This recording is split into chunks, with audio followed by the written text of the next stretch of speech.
Beginning of Matthew Arnold's Culture and Anarchy. Introduction. An essay in political and social criticism.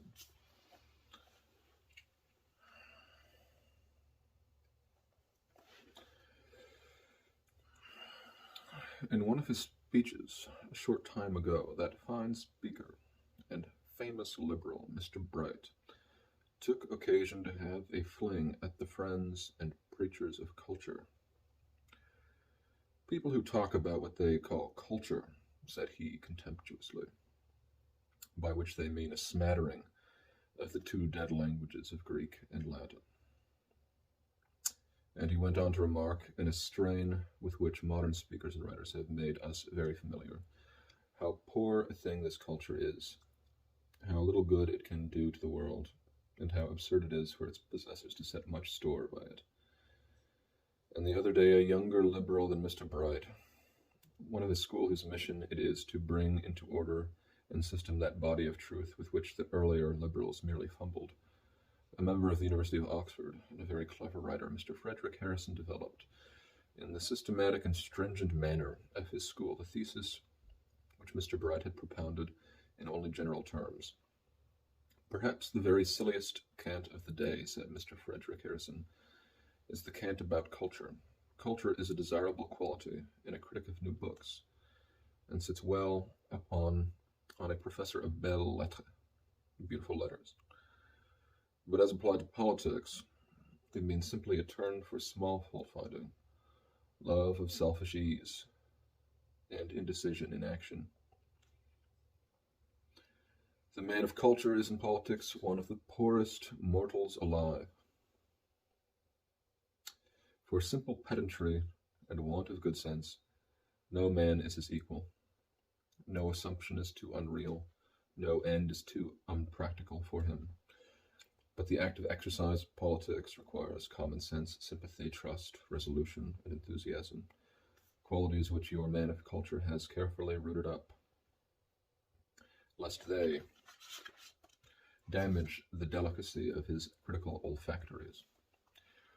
Perhaps they are the only class of responsible beings in the community who cannot with safety be entrusted with power. Now, for my part, I do not wish to see men of culture asking to be entrusted with power, and indeed I have freely said that in my opinion the speech most proper at present for a man of culture to make to a body of his fellow countrymen who get him into a committee room is Socrates's, "Know thyself." And this is not a speech to be made by men wanting to be entrusted with power. For this very indifference to direct political action, I have been taken to task by the Daily Telegraph, coupled by strange perversity of fate, with just that very one of the Hebrew prophets, whose style I admire the least, and called an elegant Jeremiah. It is because I say, to use the words which the Daily Telegraph puts in my mouth, you mustn't make a fuss because you have no vote. That is vulgarity. You mustn't hold big meetings to agitate for reform bills and to repeal corn laws. That is the very height of vulgarity. It is for this reason that I am called sometimes an elegant Jeremiah, sometimes a spurious Jeremiah, a Jeremiah about the reality of whose mission the writer in the Daily Telegraph has his doubts. It is evident, therefore, that I have so taken my line as not to be exposed to the whole brunt of Mr. Frederick Harrison's censure. Still, I have often spoken in praise of culture. I have striven to make all my works and ways serve the interests of culture.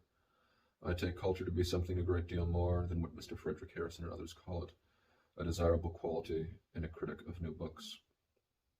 Nay, even though to a certain extent I am disposed to agree with Mr. Frederick Harrison that men of culture are just the class of responsible beings in this community of ours who cannot properly at present be entrusted with power, I am not sure that I do not think this the fault of our community rather than of the men of culture.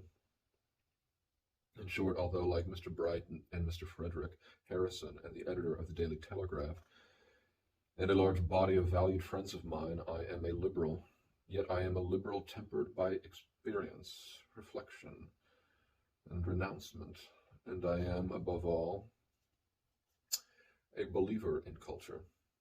Therefore, I propose now to try and inquire in the simple, unsystematic way which best suits both my taste and my powers, what culture really is, what good it can do, and what is our own special need of it. And I shall seek to find some plain grounds on which a faith in culture, both my own faith in it and the faith of others, may rest securely.